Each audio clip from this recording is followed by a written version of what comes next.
పూజించడం పూజారి వంతు వరమివ్వడం అన్నది దేవత ఇష్టం.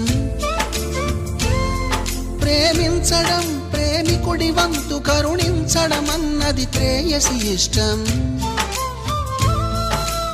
ఎందువల్ల నిన్ను ప్రేమించిందో చిన్ని మనసుకే తెలియదుగా, నిన్ను మరవడం జరగదుగా. ఎందువల్ల నువ్వు కాదన్నావో ఎదురు ప్రశ్నలే వేయనుగా, ఎదురు చూపులే ఆపనుగా. ఏనాటికో ఒకనాటికి నీ ప్రేమ సాధిస్తా. నిన్ను చూడాలని ఉన్నా, నిన్ను చూడాలని ఉన్నా